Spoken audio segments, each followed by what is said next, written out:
Power to the truth. This is Margo. This is Friday, March 1st, 2019, and it's 4:35 p.m. Pacific Time, United States of America. So I've had a little break since Sunday. Not a rest. I didn't rest. I didn't take a vacation.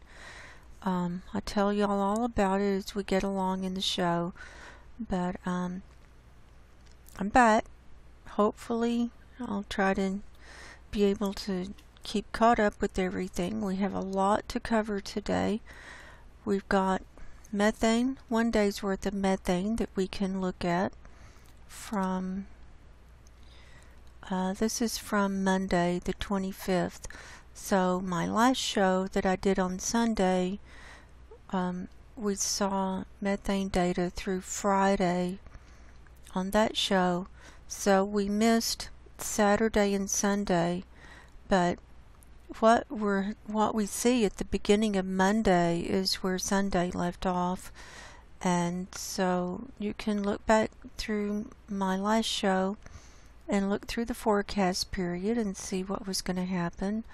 Or Robin Restenra has been making short videos of the methane, and you can see he's been keeping up with it. So you can check out his YouTube channel, that's Seymour Rocks 97, and if you want to look at anything that he's done, he's does excellent work as well. So I've got this loaded up for Monday the 25th. I've got the area chosen as the Arctic, and the level is the surface level. So before we get going here, we can see this huge release that had been building in Russia.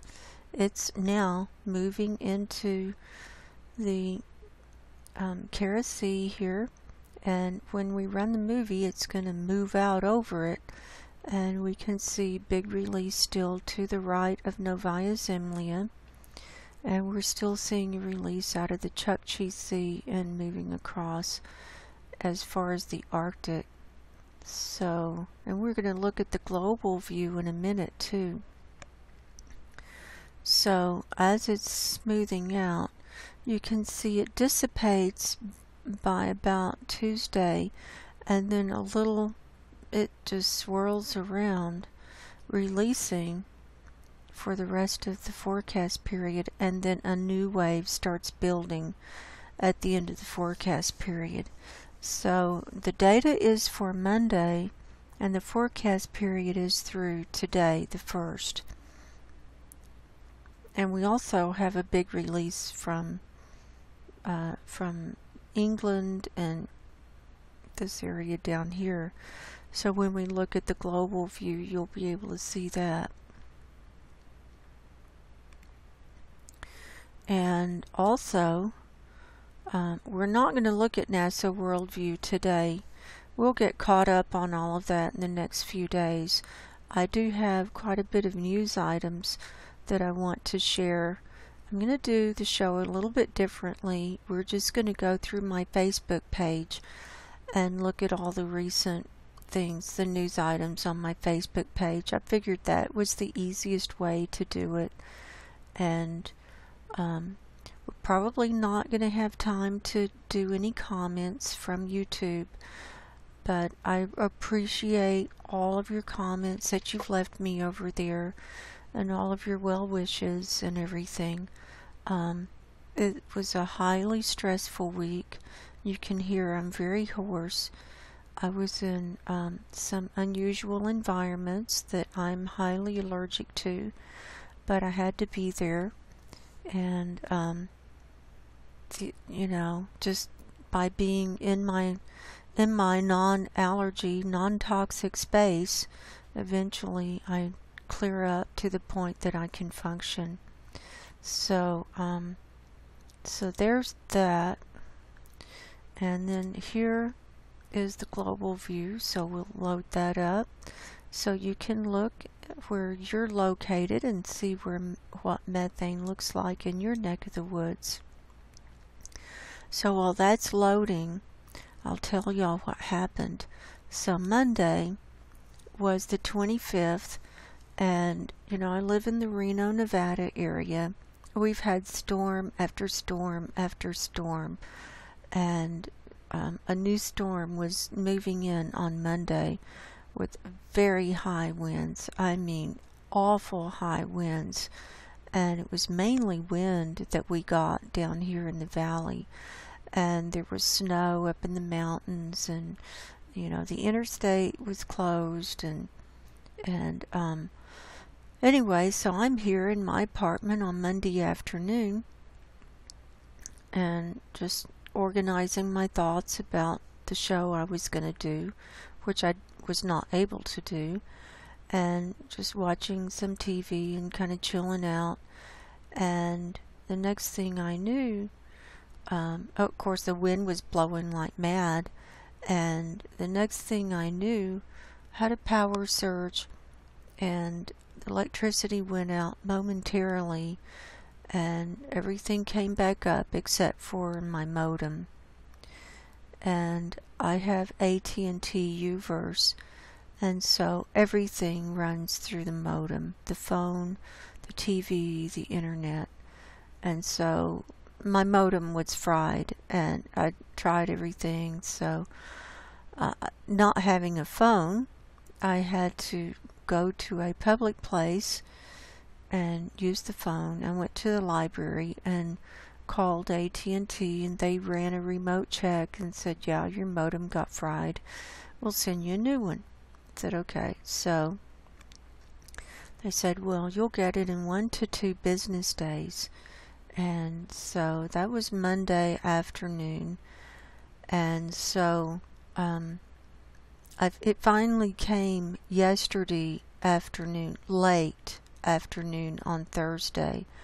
And I'll tell you, I was losing it by Wednesday. I didn't know if I was going to make it mentally, because I was just so used to being connected, and I didn't know what was going on in the world. And I'd go down to the library for a little while, and I'd be reacting to everything. I'd be sick when I came home, and of course I couldn't be down there long enough to really check everything out and see what was going on. So all I had was the radio with mainstream news, and I had my videos, DVDs and videos to watch, and I had appointments that I had to go out to. So I was out in the world, but I didn't know how dependent I was on my connection with the internet, and with you guys, and with doing my own research, and looking and seeing what's really going on. And I mean, you don't know anything if you're just following mainstream news. I mean, it is a bunch of lies. It is awful. I was just sitting there, and I'm like, I can't take it. I couldn't take it. And so I just listened to the radio for the weather and, immediate local news, and turn it off. But it was a long 3 days and 3 nights. I have to tell you, it was the most stressful time that I've had in years. And I don't own a cell phone. And my friend was worried about me, so he loaned me a cell phone.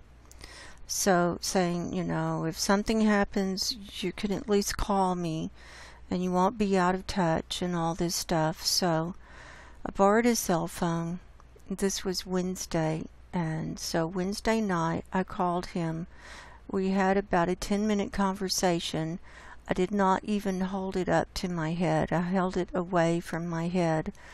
And I got such an awful headache, and it didn't go away. I still had a little bit of a headache this morning, and because of just everything that I'd been through. But it fried my brain. That 10 minutes, it fried my brain, and I could hear mechanical stuff outside my head, and it was so weird. And even with the phone turned off, all this stuff was going on. And so I gave him the phone back the next day. I'm like, you know, you can keep your phone. You know, if something happens, I'll just have one of my neighbors call.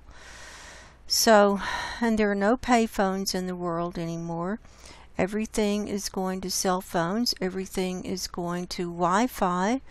And everything is going eventually, very quickly, to 5G and 6G and beyond. And this is the way of the world. And I don't fit here. And I know a lot of you don't fit here.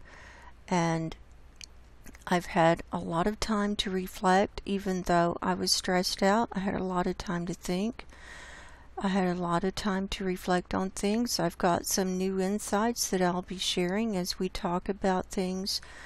And I'm telling you, time is so short, and we're living in a totally false reality that's now being totally taken over and run by AI and the robots. And I think that YouTube is a training ground for the AI robots. And I don't know who's real anymore. I mean, and it's hard. It's hard. You know, how are we going to know who's real and who's not real? How are we going to be able to discern? You know, I get emails or, you know, messages from people, and everything seems okay, but then something feels a little bit off, or they just don't respond, or you know, it's just, or the message, you know, it's contradicting messages, and it's just really, it's hard, and it's dark. It's so dark, and the darkness is getting darker. I don't know if that's possible, but it is. And so, I mean, you guys need to start praying and asking for God and Jesus to protect you and keep you safe, and, you know, get on the right side with God and Jesus, whatever you have to do right now, because when the shit hits the fan, I mean, it's going down. I'm telling you, God is not going to let this go on much longer, and it's going down. And, you know, I'm worried about everybody's souls, you know, and it's all about the spiritual and our spiritual development. That's what it's all about. So, I had an awful week. It was just awful. And so, I'm glad to be here. I can barely talk. Had to cancel appointments and stuff because I was just so worn out. But I'm here, and we're going to do a show, and I love you all very much. And you know, this is my mission. I'm on a mission from God to try and help people realize how short the time is, and let's get right with God and Jesus. And I am a holistic life coach and spiritual healer, and I do one-on-one coaching with people and spiritual healing in the form of prayer and meditation, and sometimes maybe a hypnosis session. I'm still certified in hypnosis, but it's mainly prayer and just having the angels to minister to you and help you remove all your baggage so you get ready to go. We got to get out of this hellhole, folks. We just got to. It's not going to get better. So, there's that. So now, this is my Facebook page, and if people want to friend me, my Facebook name is Margo. And I try to keep a little anonymity because I've been stalked and I've come under a lot of attack in the past. I mean, many years ago. And so that's why I don't share my last name, and you know, I just try and keep a little bit of an anonymity, and you know, it's so dark, and the dark is getting darker. It's just awful.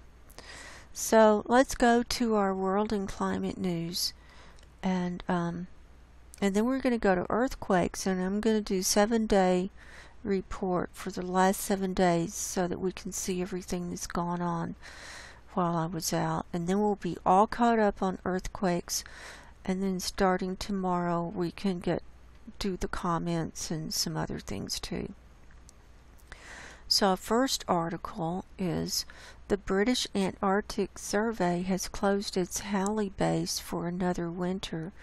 Now this is a very interesting article, and this is Robin Seymour Rocks, Robin Weston reposts articles in a very easy to read format on his blog.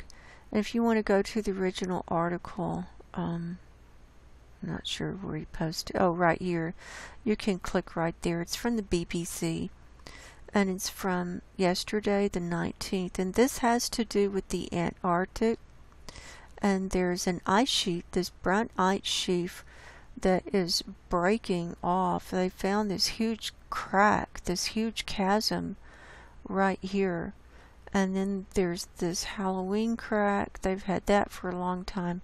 Here's the research station, the Halley station, and the ice has become so unstable that they're moving people out. They even left equipment because they were afraid. It's become so unstable. And so it says staff departed the station, leaving about 80% of the experiments they'd normally conduct through the polar night operating on automatic.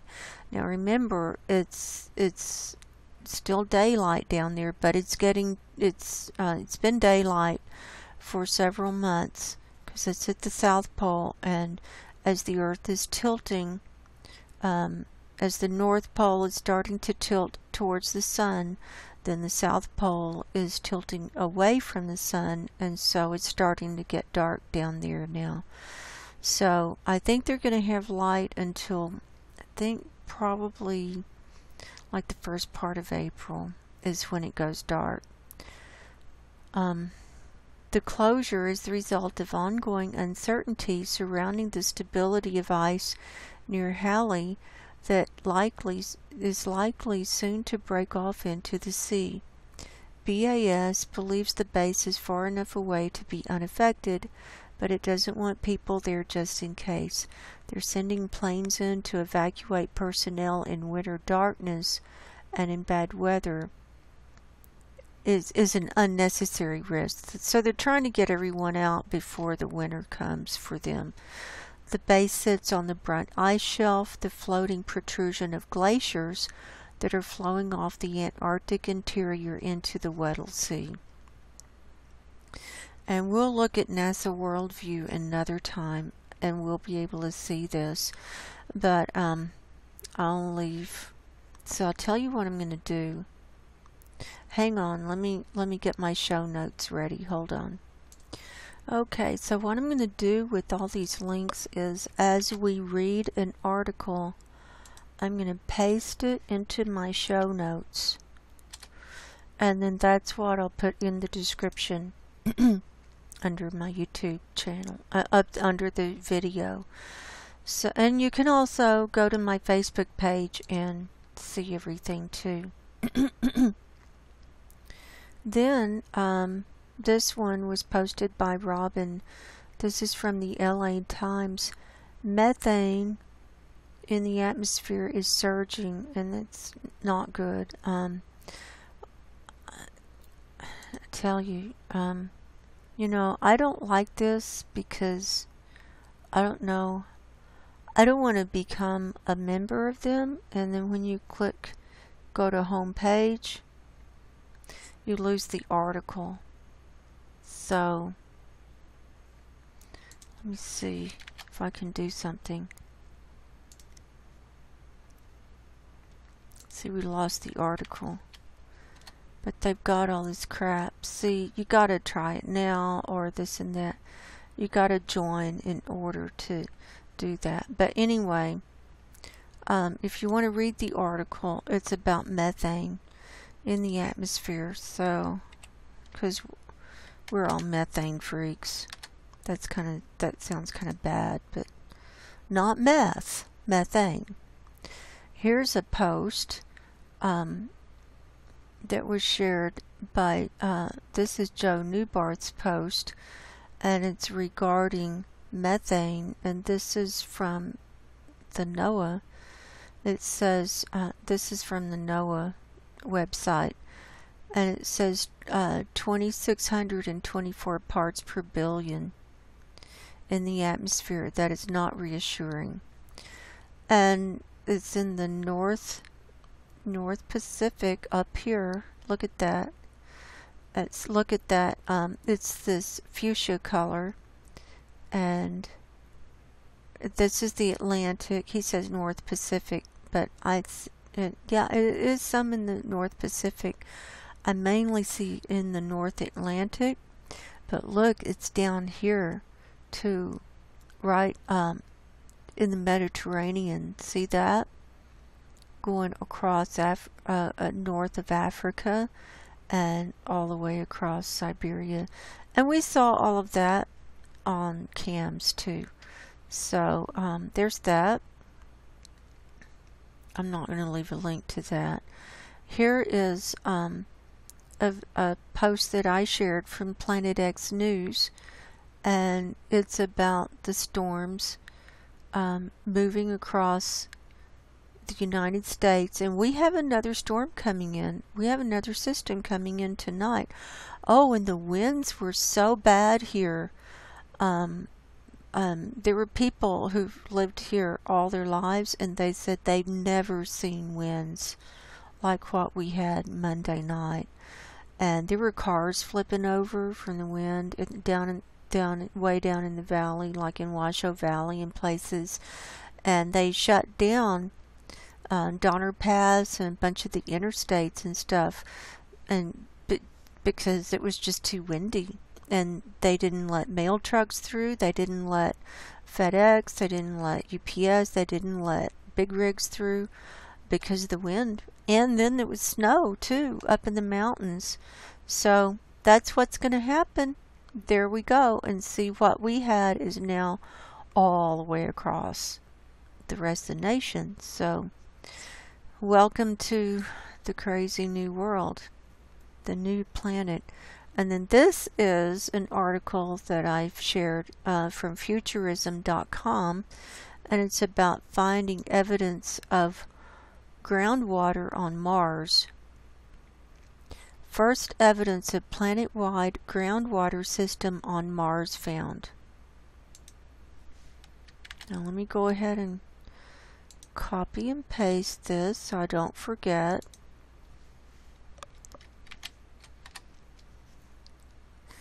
And it says Mars may look like a dry, dusty planet today, but scientific models indicate that it was likely once home to massive amounts of water, both above and below its surface, and now researchers have evidence to back those models up.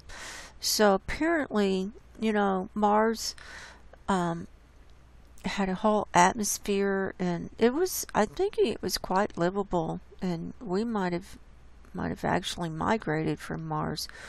Early Mars was a watery world, but as the planet's climate changed, this water retreated below the surface to form pools and groundwater. And this is from the European Space Agency. We trace this water in our study as its scale and role is a matter of debate, and we found the first geological evidence of a planet-wide groundwater system on Mars. And so they used all these different instruments and the orbiter and all this stuff, and they found it. They found evidence of water on Mars. So, I don't know if it's still there, but if you want to read more, you can go right there and you can go to the study. So I thought that was interesting. Next, also from futurism.com.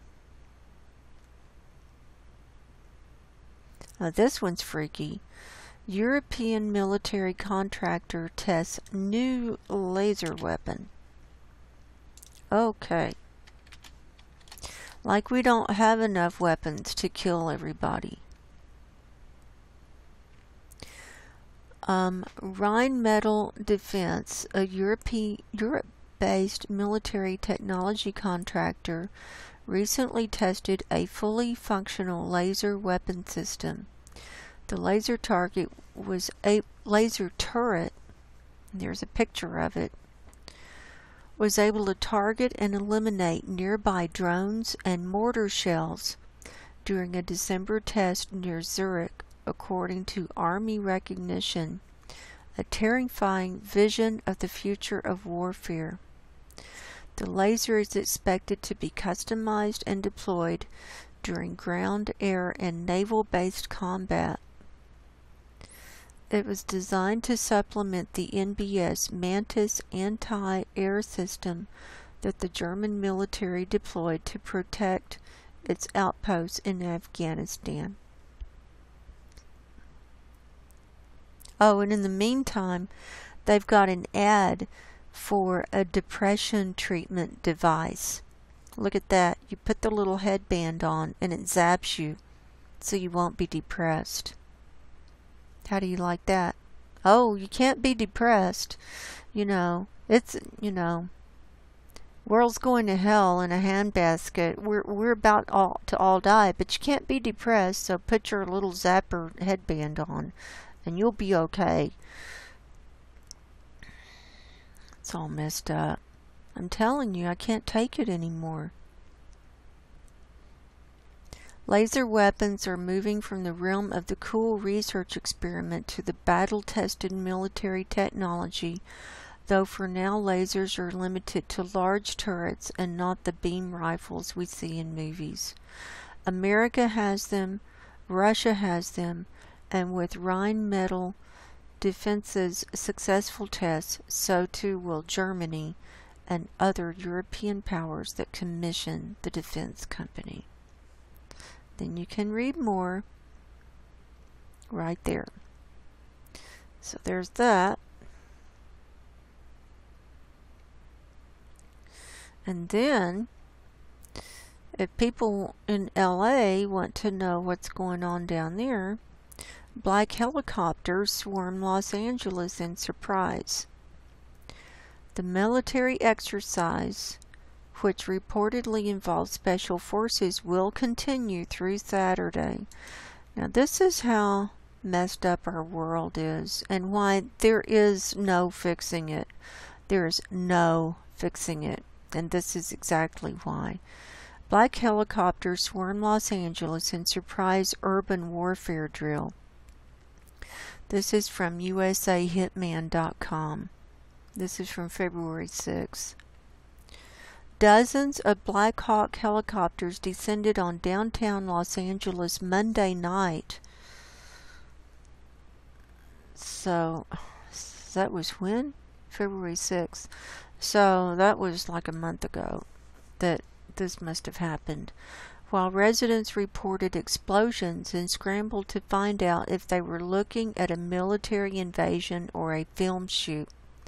The sinister flock of military birds hovered and zoomed through the high-rise canyons of downtown, accompanied by strange explosions and military maneuvers, and zero explanation from the authorities as to what was going on for what must have seemed like hours.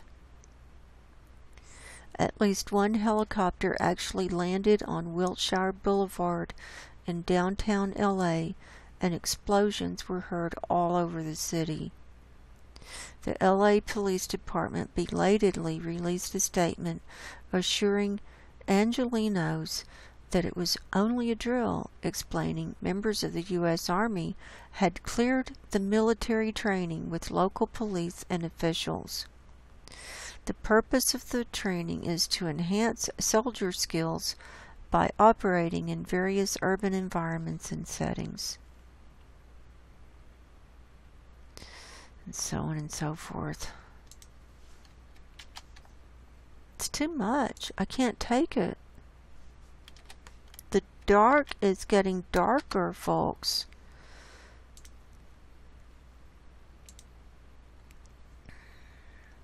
Next, I have several posts on Oroville. I've subscribed to their Facebook page here, Oroville News Live, and here's a picture of the flooding.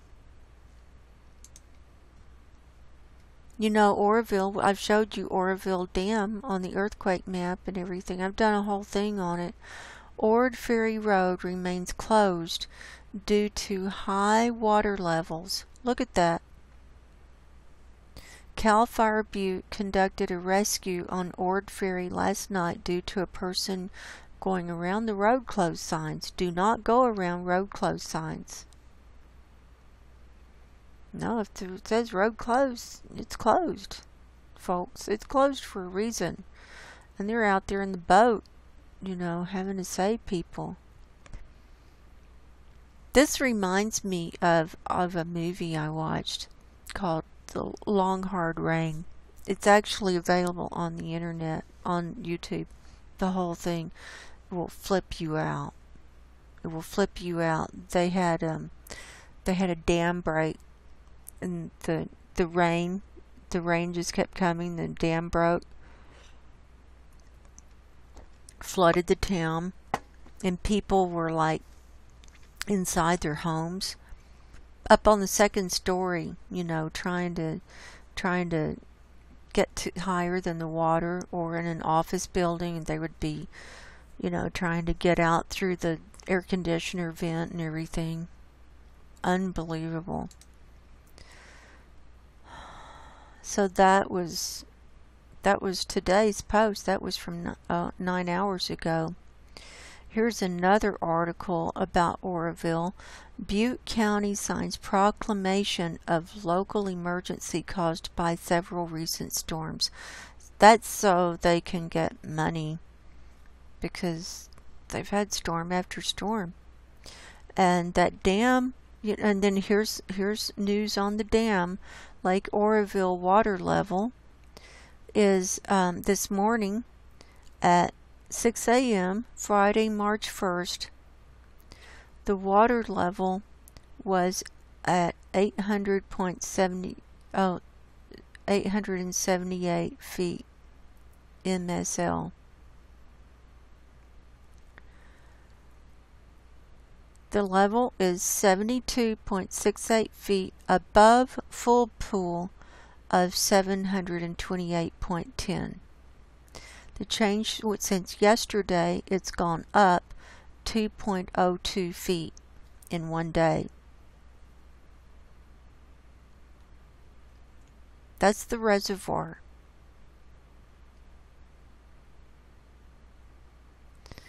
So I'm tracking that. Here's pictures of the dam. Remember I talked about it because we saw an explosion there. When was that? December? I was just starting to track earthquakes, and there was a 2.5 magnitude chemical explosion at the dam. And they were working on the rocks around the spillway. And it was, the epicenter of it was like right down here on the side. They were like blasting these rocks. Remember, this is the dam that broke apart a couple of years ago, and then they had to rebuild it. So this is current spillway pics, and it says it has to come up another 15 feet before it even touches the spillway gates. So far they're not having to use the spillway. This is what they rebuilt, and they redid this whole hillside. And this is the the emergency spillway. It's like a backup thing. So if the water gets way high, it can actually come over here and come down. So here's another picture. This is the dam here. Here's the spillway that they built. This is a road that goes on top of the dam. Here's the emergency spillway. And see, they've got all these little roads along here. This is the diversion pool. And the water actually comes down here, and then it flows on down this way into the Feather River.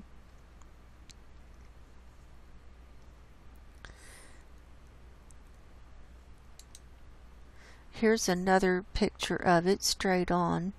So this is the spillway. And they're still having to shore up the sides and stuff. They're not done. They're totally not done. I thought they were, but they're not. They're still doing a lot of work. They're saying they can use it, though, if they need to.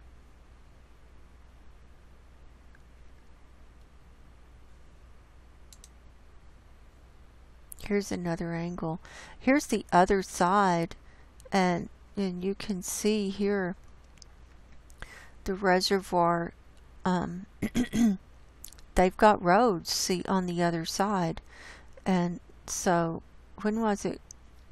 A couple of years ago, when this dam broke, not the dam, when the spillway broke, the water was way up.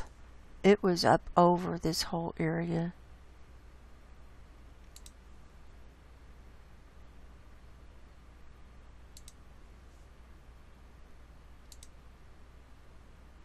Isn't this interesting? It was a huge operation. It's the tallest dam in the United States. It's like 777 feet tall.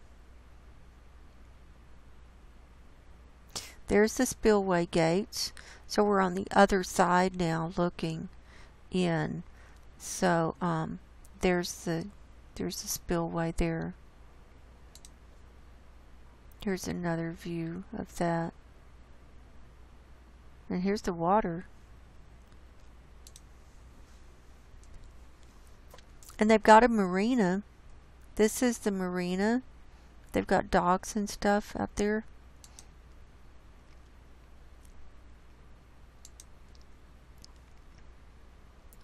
This was from yesterday. Update. The current Oroville Reservoir level is 792 feet. The projected elevation based on the 10-day forecast is 830 feet on March the 9th. The reservoir is currently 58% of total capacity. So that's good. Because they're gonna need room, because if that snow starts melting from all the snow we've gotten, it's going to be awful. It's going to be bad enough. DWR is closely monitoring Oroville Reservoir levels and current forecasts.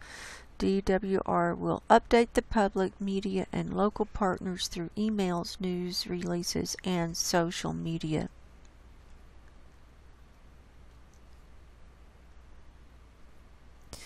The information provided below reflect estimates at the time of sending. Forecasts can quickly change and may affect the estimates provided.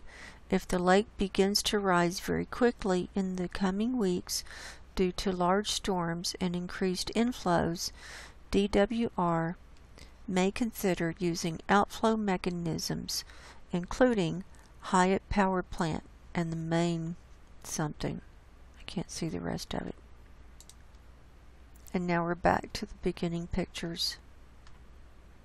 So that's just, it just brings it all to life to see all this stuff that we talk about. Then for our friends down under, New Zealand has been having earthquakes. Look at this. How many? I don't even know how many that is. But these are like, here's one from Wednesday the 27th, Friday the 1st, Friday the 1st. And remember, they're a day ahead of those of us over here on the other side of the world. Look at all those earthquakes. So we'll see what USGS is going to show us. Then, here's an article from Top News, Australia's Frontline. This is from June 25th, 2018. Revealed the Australian companies manipulating our weather. See? It's all over the place. It's not just HARP, it's not just this or that.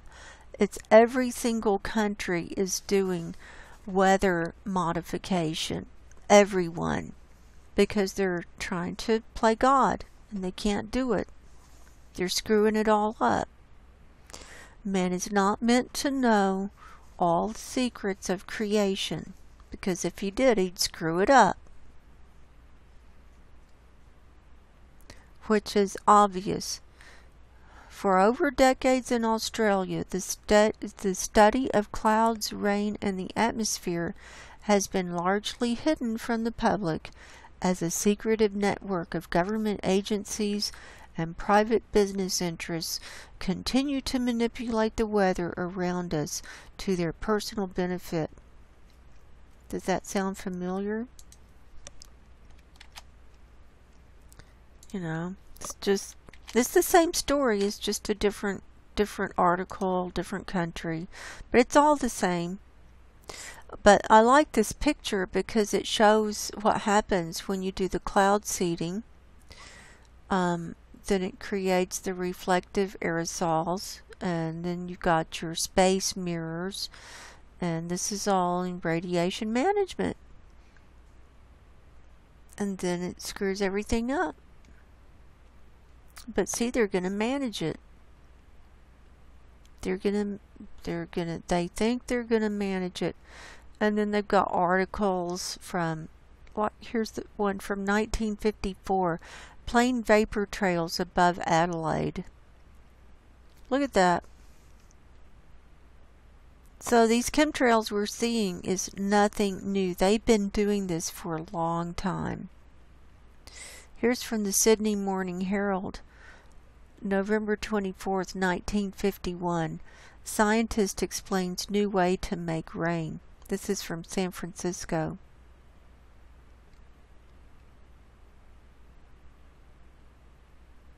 Storm Fury goes down under.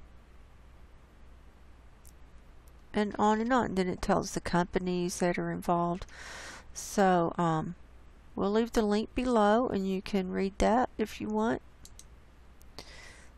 And then, this is a link I shared, or a picture. This is from spaceweather.com. We're in the middle of a solar windstorm. See this big hole in the sun's corona? We get solar wind, and it's been solar wind storm in progress. The solar wind around Earth is now blowing faster than 550 kilometers per second, or 1.2 million miles per hour, as our planet enters a stream of plasma flowing from a wide hole in the sun's atmosphere. Now this was from yesterday, but we're still in it. And that's why we're having a bunch of extra earthquakes too. My modem is here. I was posting. Still waiting for my modem, etc., etc. Here's an article from phys.org that Robin shared. It eats anything, the new breed of wildfire that's impossible to predict. I'm going to have to clear out my cookies before I do my earthquake report. This is from February 21st, 2019. The 2017 Chilean wildfires, along with those in Portugal, were confirmation that the new type of fire was here to stay. says they're fighting a whole different kind of fire, and it's faster moving, it's higher in intensity. They can create erratic firestorms known as pyro-CBs, and the responders can't do anything.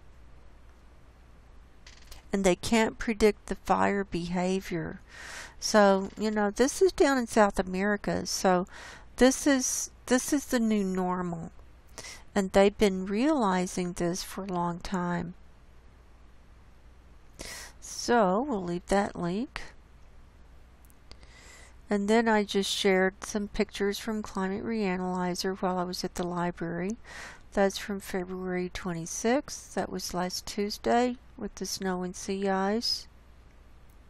Here's the precipitation from Tuesday. We can see it's raining up in the Arctic. And then here's the 2-meter temperature anomaly.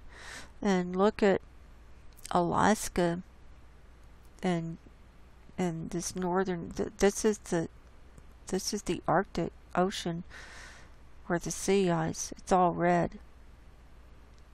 Oh, and there was an earthquake right up here yesterday in the Chukchi Sea. I'm going to show you all that too. And then here's methane from Sunday the 24th. I did manage to get a picture of that and put it up. I did all of that while I was at the library. Those pictures.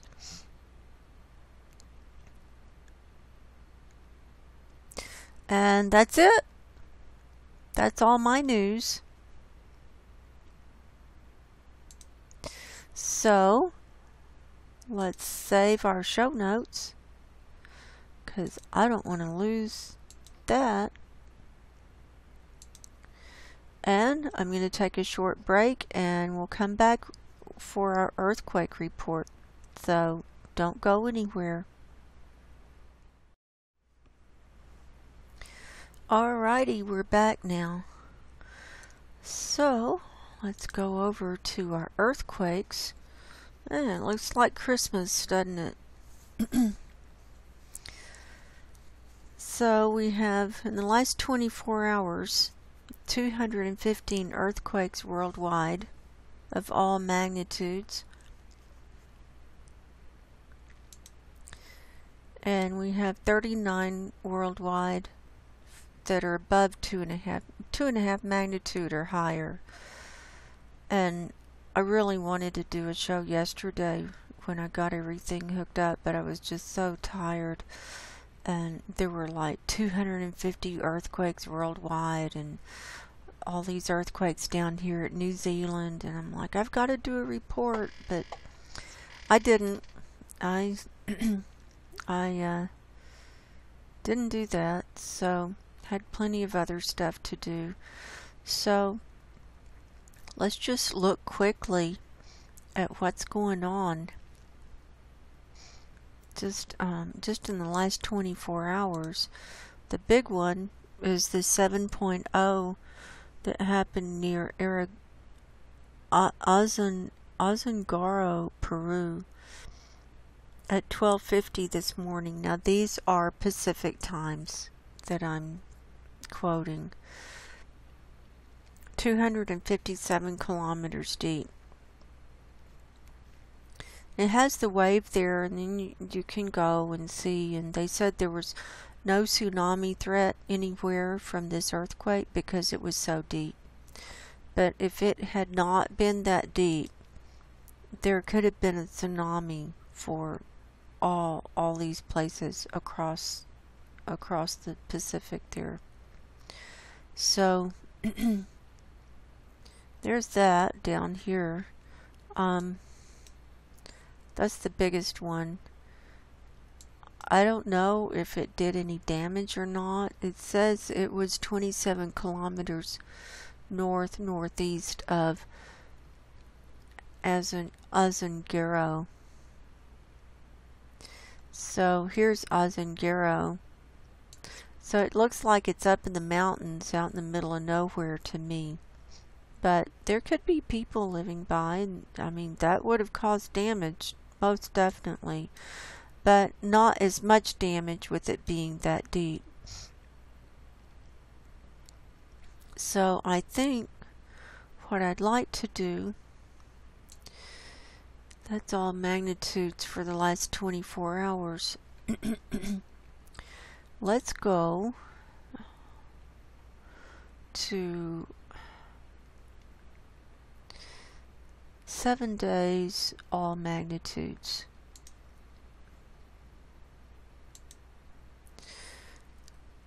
So we'll have a little bit of overlap with our with the last two reports that I did, but most of these earthquakes have happened since the last report.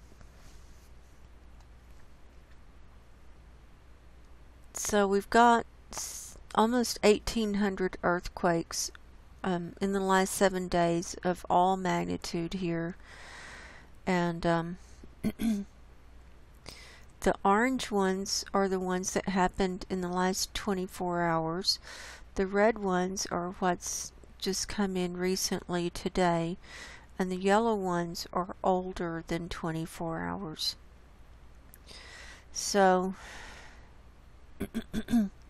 where to start? Oh my gosh, there's so much that's going on. We've got all these down in New Zealand. We've got all of these up by Greenland and Iceland. We've got this one up here in the Chukchi Sea. And we've got clusters in the United States. I mean,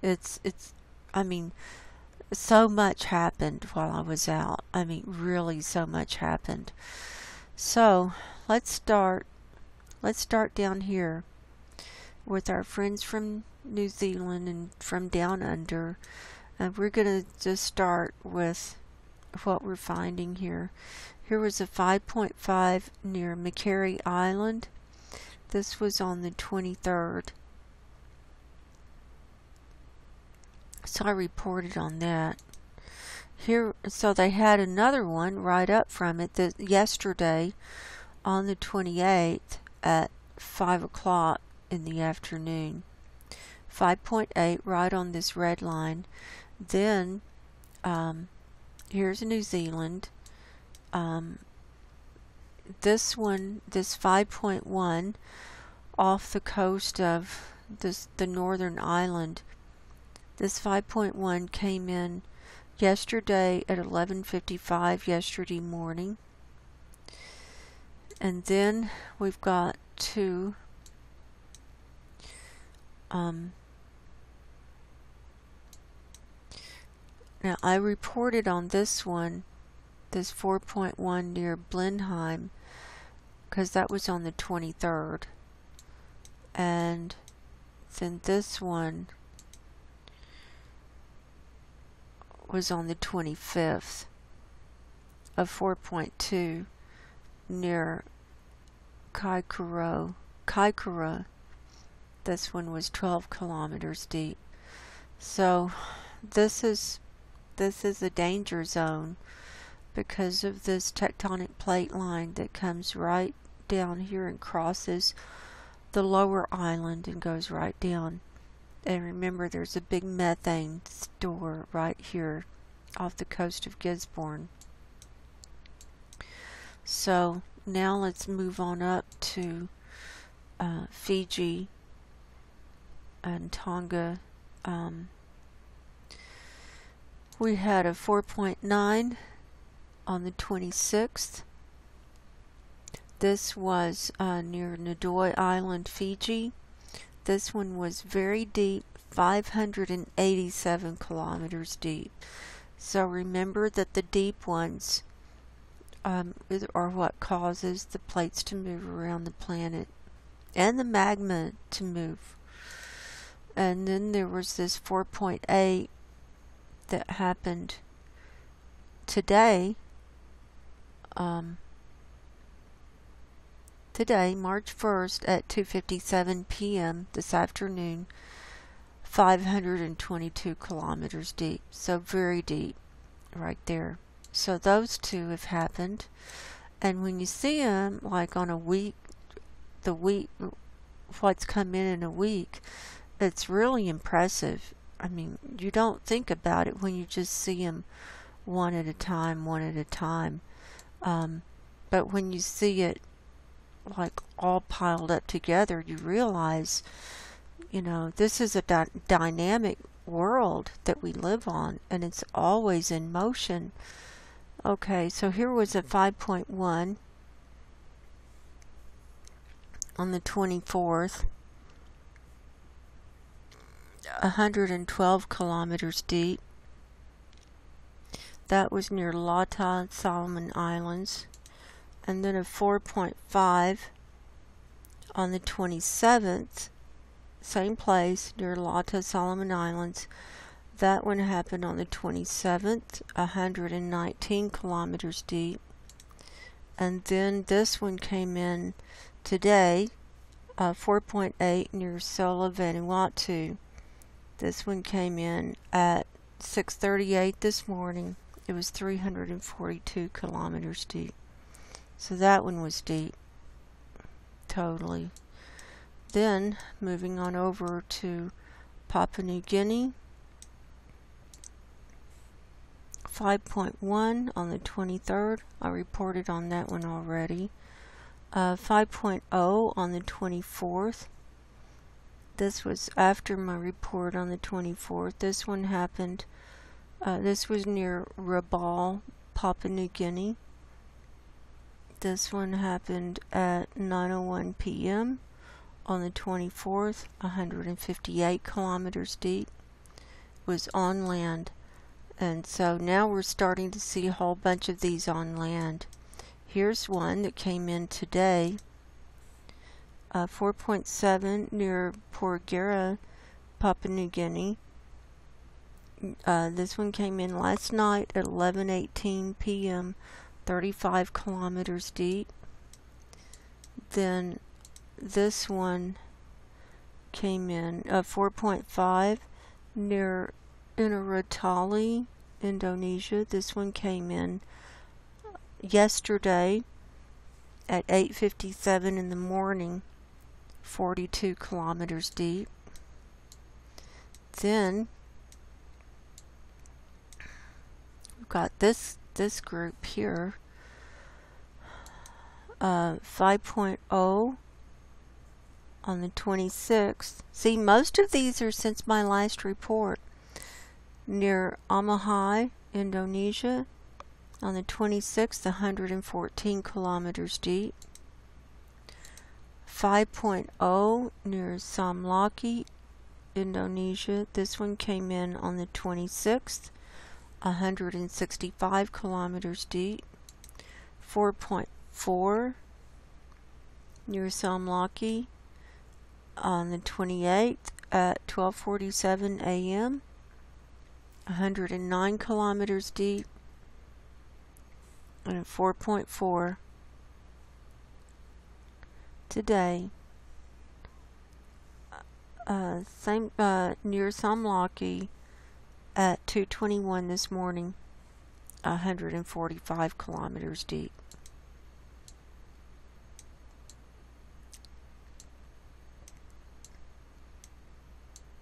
Next, we've got 5 in this area.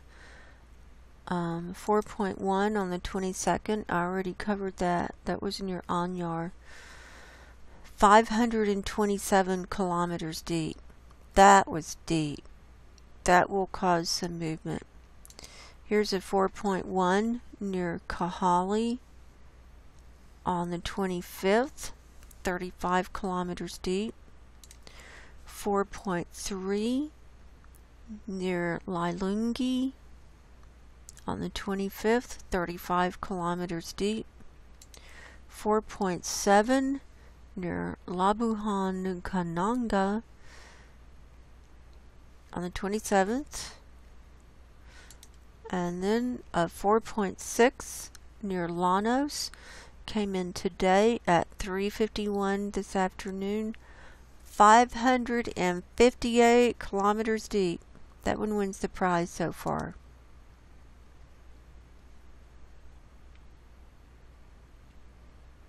I can't keep up with where we are. I'm going to go on up to Sumatra now. 5.4 on land near Surian, Indonesia. This was on Sumatra on the 27th, and that could have caused some damage. 4.7 near Togu Hilir on the 27th, 37 kilometers deep, and a 4.8 yesterday near Muara Siberut. Yesterday morning at 6:18 a.m., 30 kilometers deep.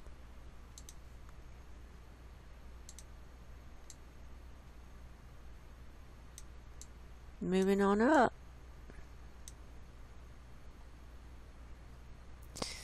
In the Andaman Sea, we had a 4.4 near Port Blair, India. That was the reporting station. I reported on that. That was on the 24th. Then there was a 5.0 near Mohian. That's the reporting station. I guess that's the name of that island.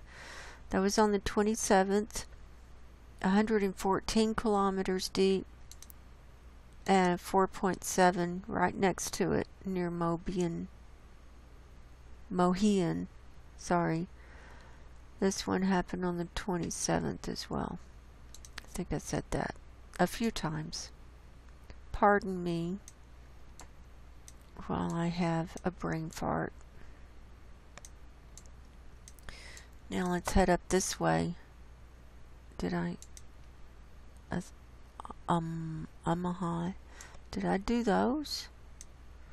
I think I did those. Samalaki, Amahai. This one was on the 26th of 5.0. Then here was one of 5.1 near Tilamuta on the 24th. Here was a 5.0 near Tobelo on the 23rd.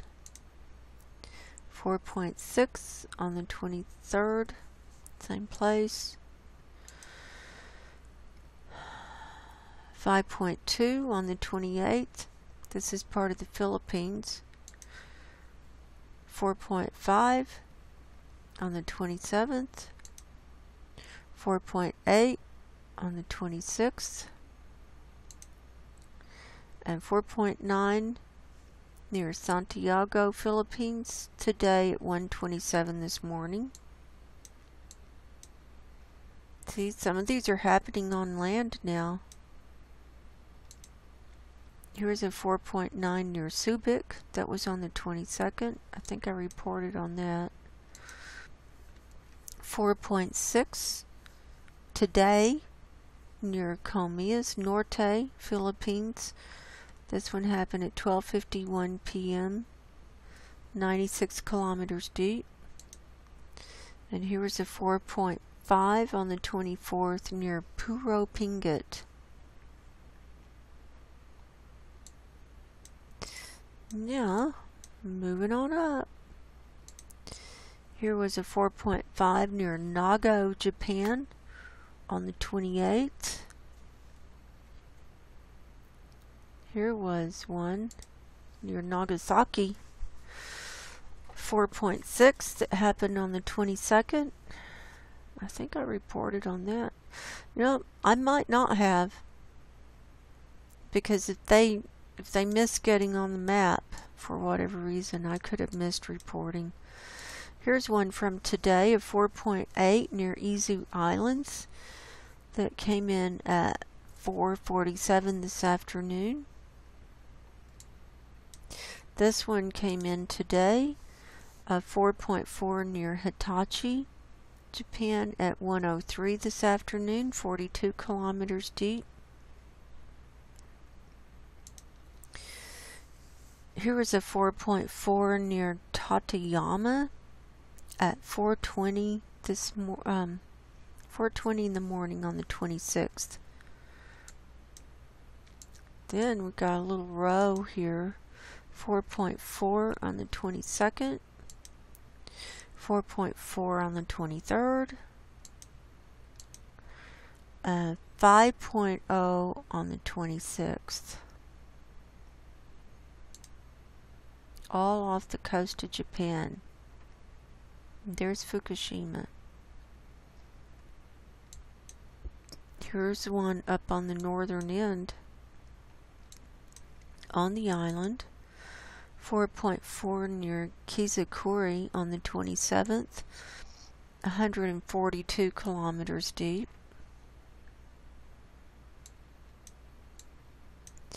Next, here's a 4.6 near Shikotan, Russia on the 25th, and a 5.0 near Kurilsk, Russia on the 25th.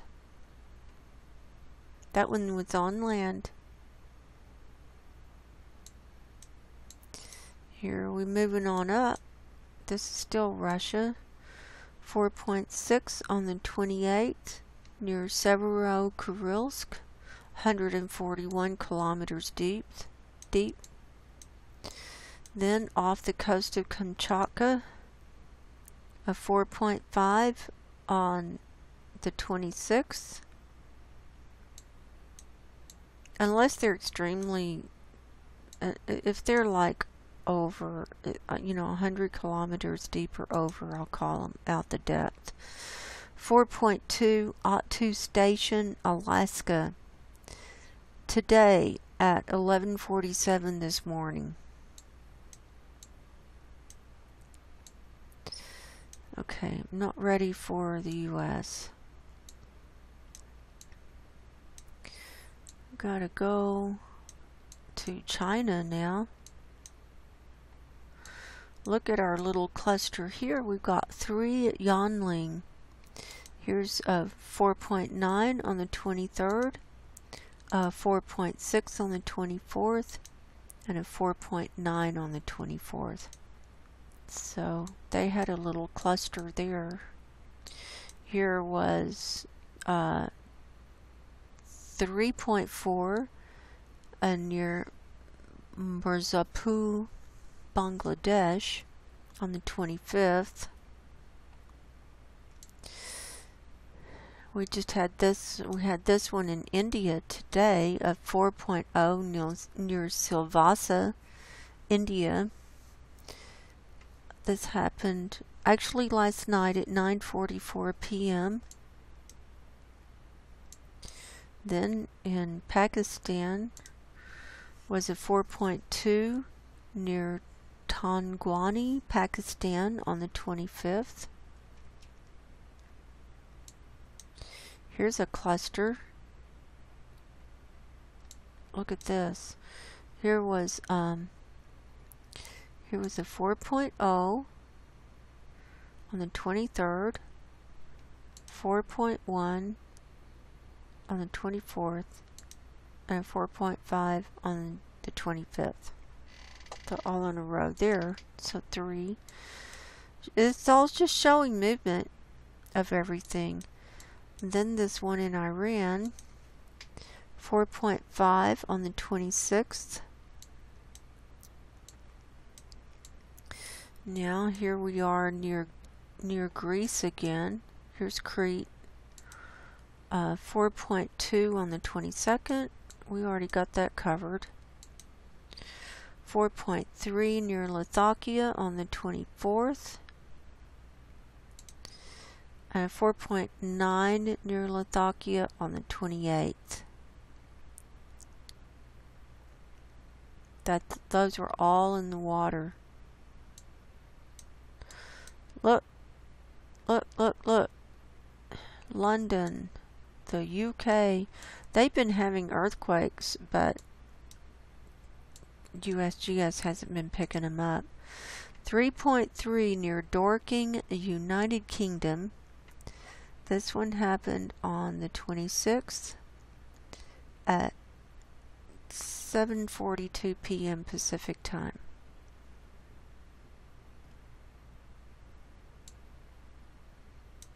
So that's for our friends over in the UK. Now we've made our way around to the Atlantic Ocean, so we'll just go there. Here's a 4.5 near Reconna's Ridge on the 28th.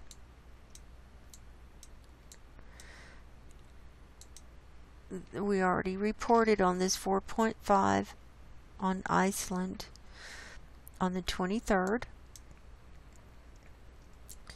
And then look at this pair. We've got two right here side by side. We've got a 4.4 on the 27th at 11:37 p.m.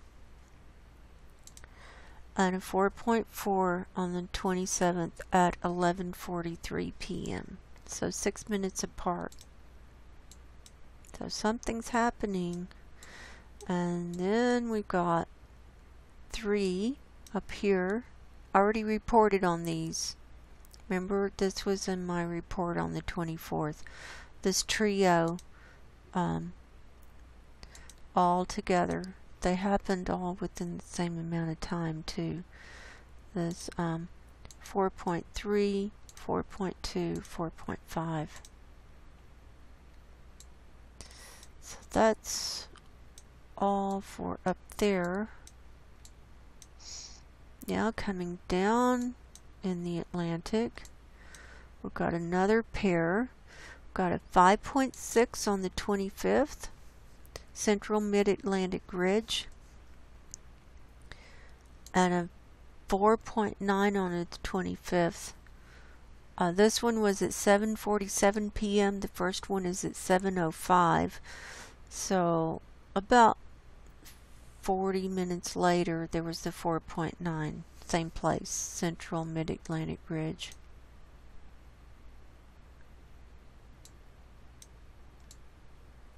Moving on down, here was this 5.0 on the 26th, near Visecoy Island, South Georgia, and the South Sandwich Islands. Now, we're making our way around. Did I cover South Pacific? 5.1 Southern East Pacific Rise on the 26th.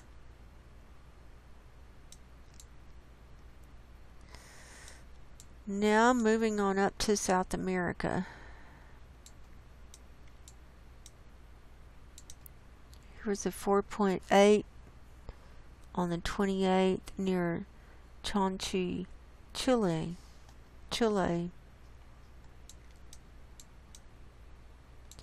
Then, moving on up, we've got a grouping here. 5.3 on the 25th near Coquimbo. 4.6 near La Serena on the 25th. 4.9 near Coquimbo on the 26th. And a 5.1 near Ovalle today at 2:43 p.m.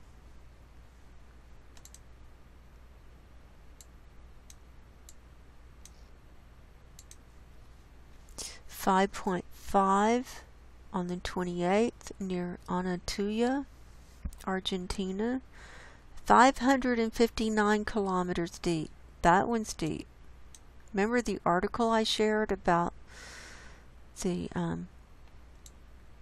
mountain range underneath that's like 660 kilometers deep.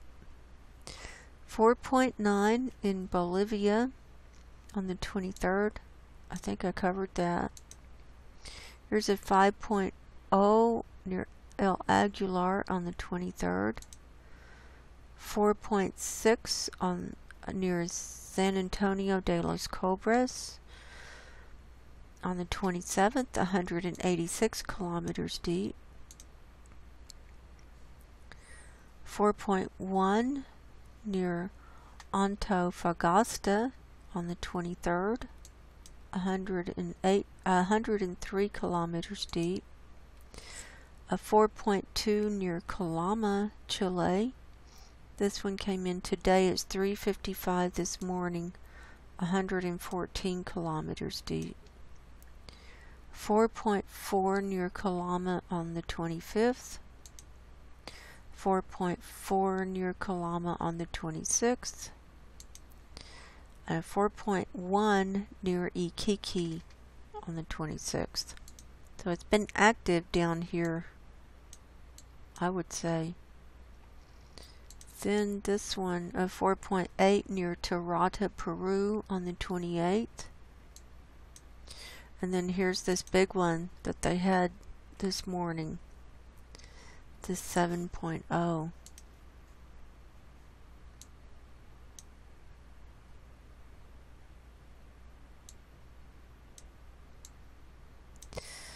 Now moving on up. In the Pacific, we've got 3 here.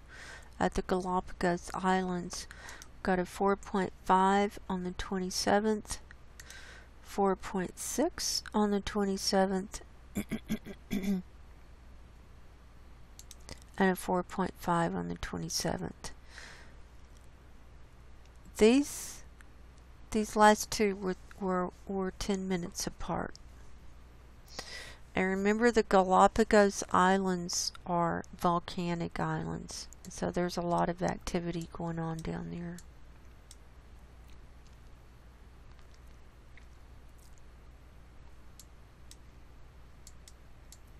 Now let's move on up to Mexico. Hang on, I have to pause. I'll be right back. Okay, I'm back. Now we're going to cover this area down here.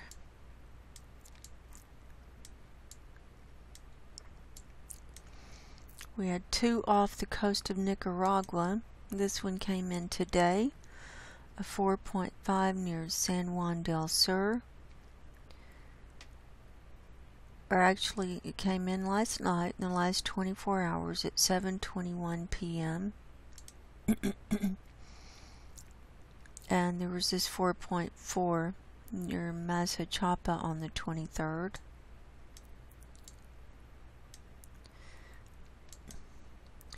.5 near La Libertad, El Salvador on the 23rd. 4.5 near El Triunfo, El Salvador on the 24th. 4.5 near Puerto El Triunfo, El Salvador on the 25th. And a 4.5 near Berlin, El Salvador on the 28th. This one on land was 200 kilometers deep, so they might not have even felt it with it being that deep. Here's one on land in Guatemala of 4.5 near San Gaspar Ichil, Guatemala on the 27th. And then here's 4.1 in the ocean near Puerto Madero, Mexico on the 27th. And a 4.5 on the 27th near Mapatepec, Mexico. And then a 4.0 near Peridon on the 24th.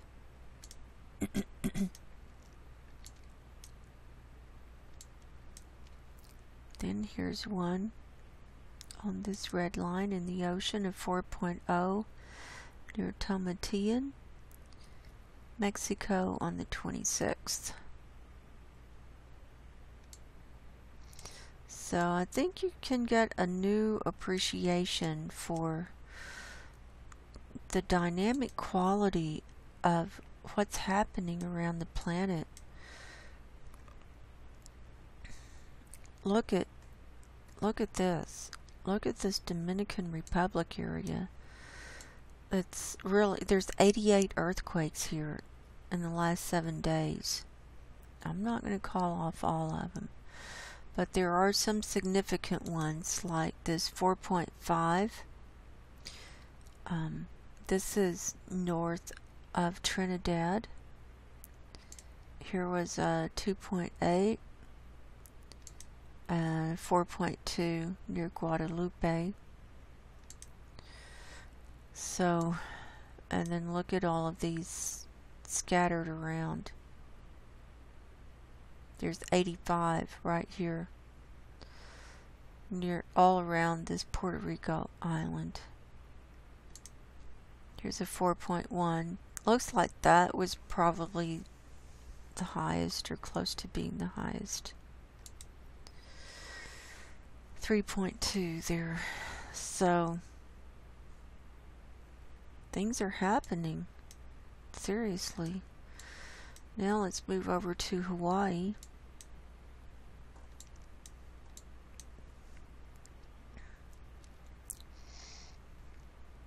And let's get these ones, the most recent.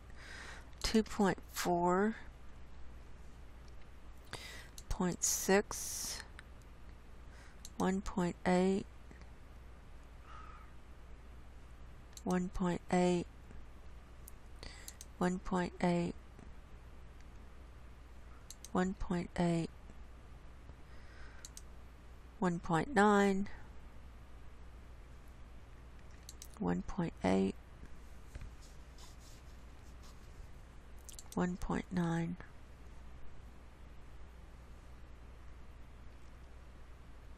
Those are in the last 24 hours. So let's look at Kilauea.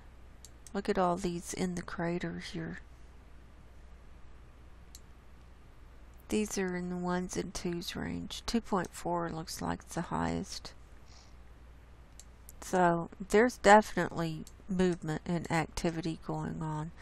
And if you look at cams on sulfur dioxide, you'll see sulfur dioxide coming up from Hawaii. So stuff is happening. And there's that 3.0 on the 24th near Hawaii. Now moving on up to Alaska. Let's get this one first. This one was in the Chukchi Sea, 3.5, 209 kilometers north-northwest of Wainwright, Alaska. This happened on the 28th, yesterday at 9:08 in the morning.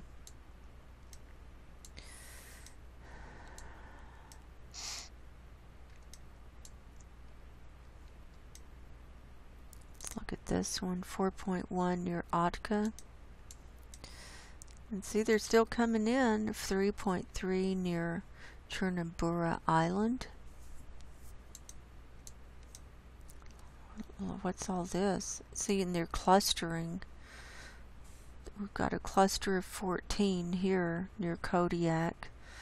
4.4, it looks like, was the highest there.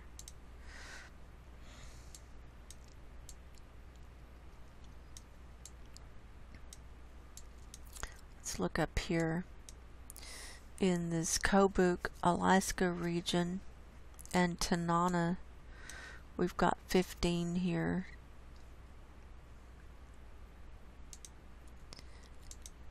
That one was a 4.1. So they're coming in.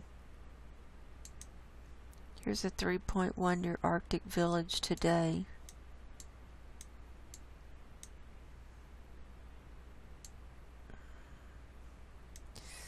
We don't have huge ones here, but the little ones count, like we said.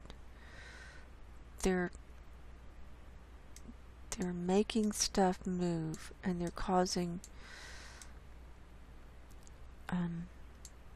fracture points in the plate. Okay, now we can move down to the lower 48. Where did that one go? Here's one in Pennsylvania. A rare one in Pennsylvania on the 26th. It was a 1.1 near Shippensburg, Pennsylvania. Moving on down, we've got 4 right here. No, 5. We've got 5. Here's a 1.4 near Morristown, Tennessee on the 24th. 2.0 near Rutledge, Tennessee on the 25th. 2.3 near Trenton, Georgia on the 26th. We normally don't see anything there. And a 1.5 in the same place on the 26th, Trenton, Georgia. These were 3 minutes apart. And a 2.3 near Greenback, Tennessee.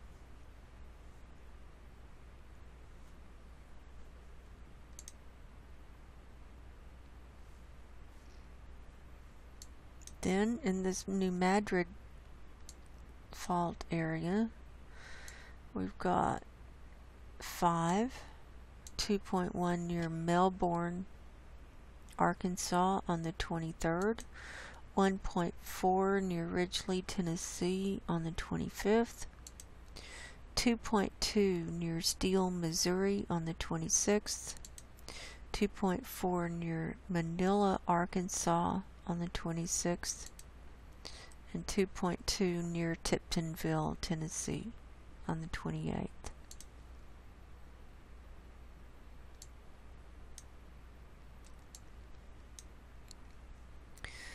Moving on across to Colorado and Kansas, we've got 13 here. 1.9 near Harper, Kansas on the 22nd. 2.5 near Medford, Oklahoma on the 23rd. 1.9 near Conway Springs, Kansas on the 23rd. 1.8 near Blanchard, Oklahoma on the 23rd. 2.8 near Blanchard, Oklahoma on the 24th. 2.3 near Blanchard, Oklahoma on the 25th. 2.4 near Blanchard, Oklahoma, same place, on the 25th. 3.8 near Medford, Oklahoma on the 26th. 2.4 near Perry, Oklahoma on the 26th. 3.2 near Medford, Oklahoma on the 27th. 2.5 near Perry, Oklahoma on the 27th. 3.4 near Perry on the 27th. And 3.1 near Edmond, Oklahoma on the 28th.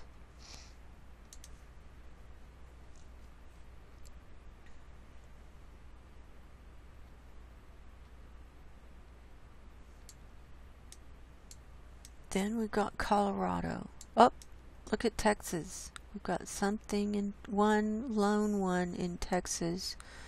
1.5 near Pecos on the 24th. Then Colorado. This is in southern Colorado, and I have been there. I have camped near this area, and it is creepy. The San Luis Valley is where they used to have a lot of animal mutilations. They couldn't figure out why the cows were being mutilated and drained of blood and all this stuff. Anyway, 28 near Alamosa East, Colorado. 28, the only one that's not near there is in Trinidad. That was on the 27th. And all the rest of them are over here. Let's get the biggest one. I have no clue why this is happening, unless there's something going on underground. They could be tunneling, you know, there could be underground systems there. They could be tunneling underground bases for all I know. 3.6, that happened on the 28th. And here's a 3.8 on the 27th. But all of these happened from the 27th to the 28th, and nothing since 11:46 yesterday morning. And they started on the 27th at 1:46 in the morning. And it looks like they went all day long. Sometimes every few minutes.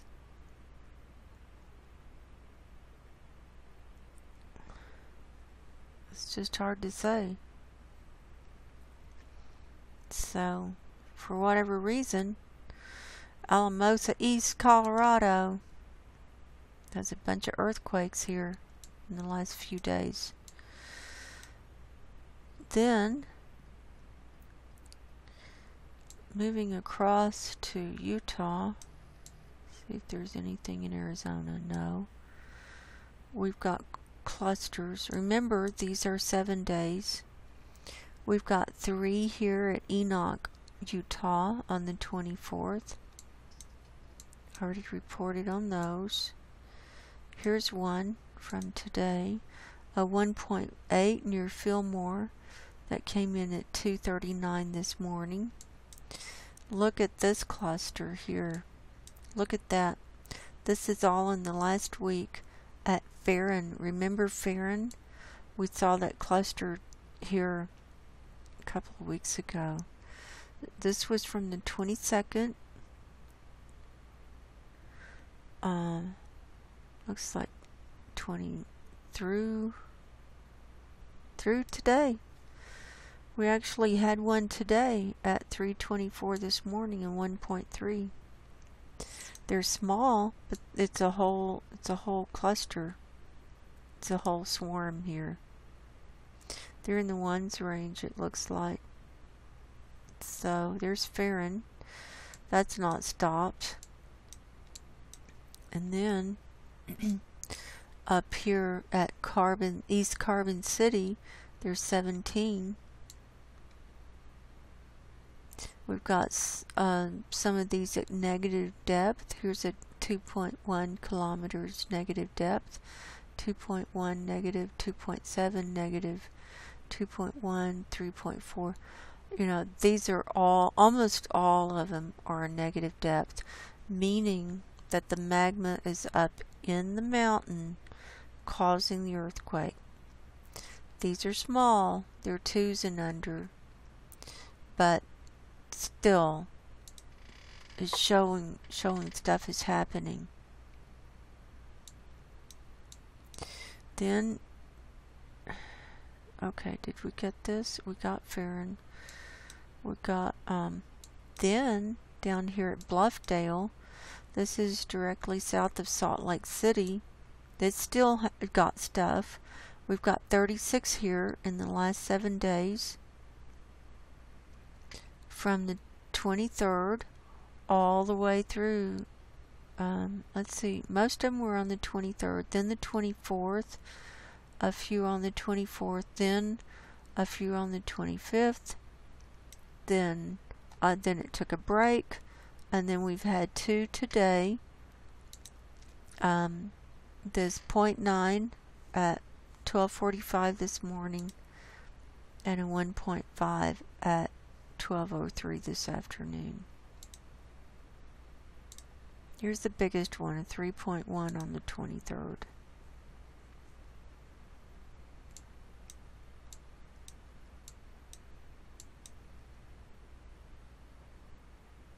And so we've got them. They're just peppered around.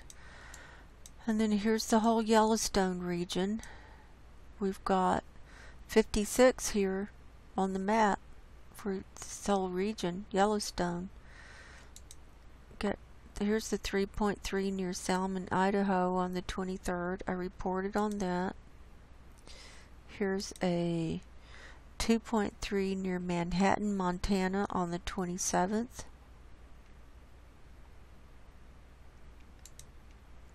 2.3 near Manhattan, Montana on the 24th. So you can see that we've got this cluster here by Lincoln. So it's active. Things are happening. Things are moving. Let's get these over here off this Juan de Fuca plate. Here's a 3.2 on the 28th yesterday at 3:30 in the afternoon. And then we've got a 4.1 near Petrolia on the 24th. 2.9 near Petrolia on the 28th. 2.1 near Petrolia on the 23rd. This one came in today, a 2.5 near Petrolia last night at 8:27 p.m. A 2.4 near Rio Dell on the 25th. Then up here, 2.2 near Willow Creek on the 22nd. I reported on that. 1.5 near Alder Springs on the 27th. 2.0 near Tehima Reserve on the 26th. So you can see there's plenty of activity going on. Here it is in Northern California, Shingletown. I don't think I'd want to live there. We've got 7 here on the map. Where do you see 7? There's Viola, Mineral. I don't even see it.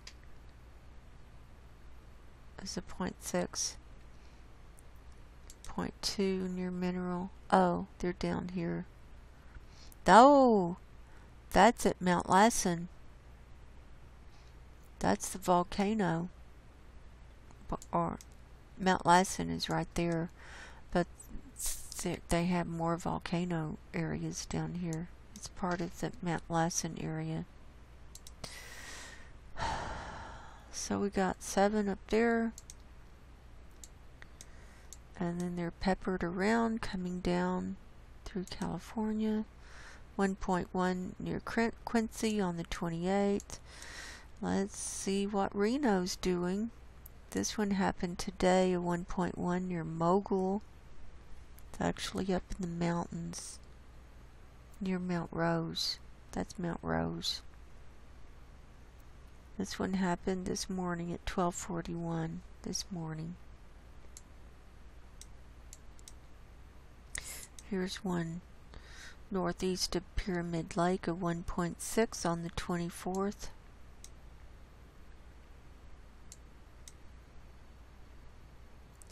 Why are the explosions not showing up?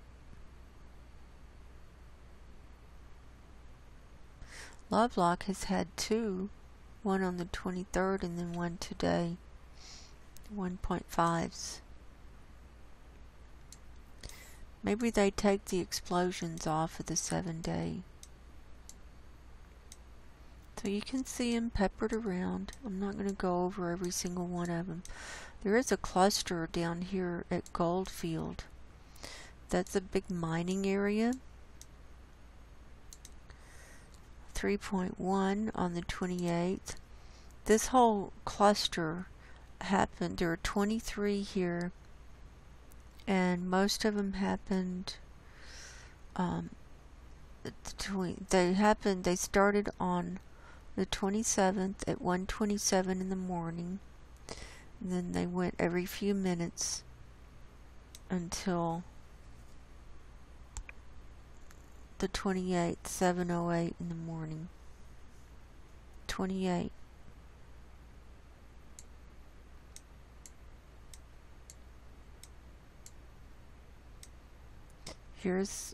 This is part of that Nevada test site area. And so on and so forth. Here's a cluster up here. 8 up here near Current, Nevada.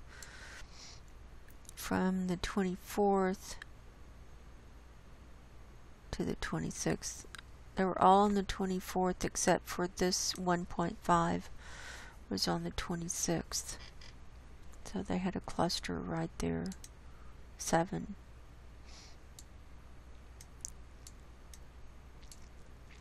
Now let's come on over to, oh, we didn't do Washington. Well, we'll just look at them. They're peppered around. They didn't stop in the last few days. See, they're still happening. I've not seen any explosions though. I think they take them off after 24 hours. All the explosions go away. Wouldn't that be nice? Let's look at the geysers. How many of the geysers in 7 days? 205. That's 205, including that one at Clear Lake. That's a 2.1. 205 earthquakes, and you think that's not doing anything? Seriously. Here's a 2.0 near Napa on the 27th. 1.3 near Yountville on the 23rd. Here's a little cluster near Livermore. Alum Rock, 13.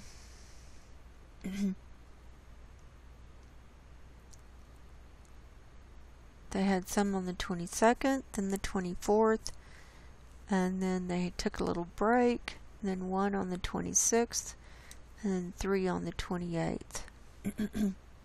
They were small, but they're happening. They're not going away. So, you can see, look at them just coming down this fault line. This is the San Andreas fault line. All the orange ones are from today. So there's a whole bunch of them coming down this fault line today. And then look down here into Southern California. Let's see how many we can get on the map here. 270 in the last week in Southern California. There you go.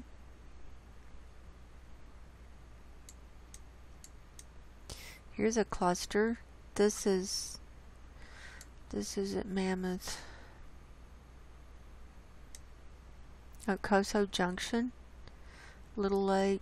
It's not Mammoth, it's Coso Junction and Little Lake. 46 in a week.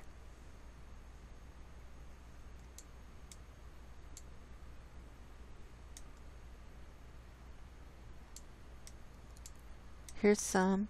Bodfish had 6 in the week.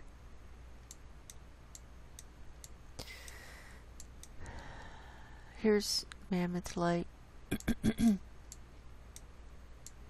Long Valley, 42 in a week.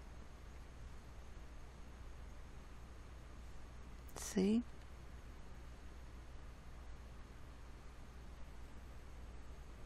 They're small, but they count.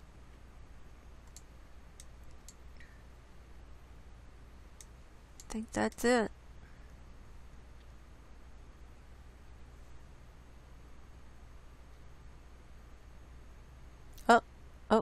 didn't get these down in Mexico. Here was a 2.2 on the 28th. Here was a 3.0 on the 26th. 1.7 on the 26th. 2.4 on the 24th.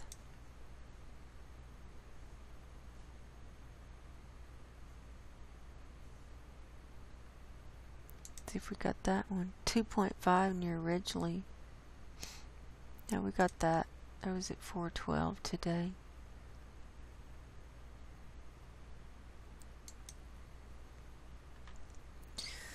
Now,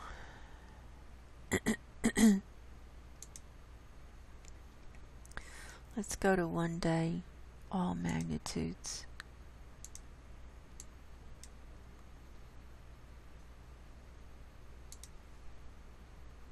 Got that.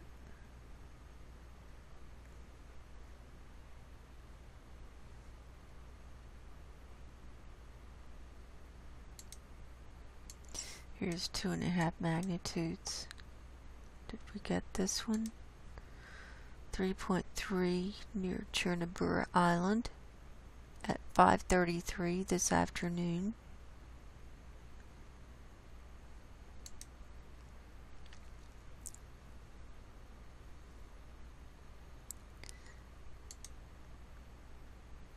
Here's a new one.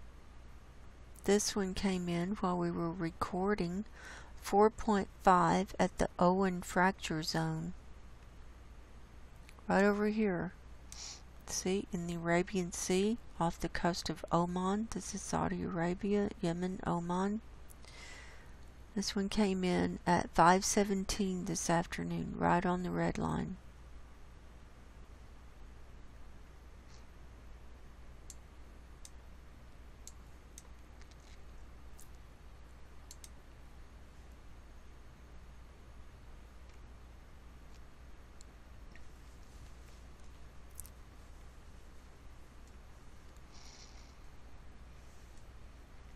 We've had some activity at Kodiak, Alaska. There was a 2.7 at 5:06 today, a 3.1 at 5:05 today.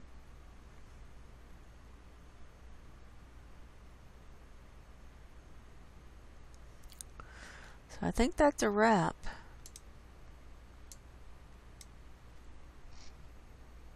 So I know this show has gone kind of long, but we needed to get caught up, and now we can get into other things next time. So I love you guys very much, and I do believe we are in the end times, and time is very short.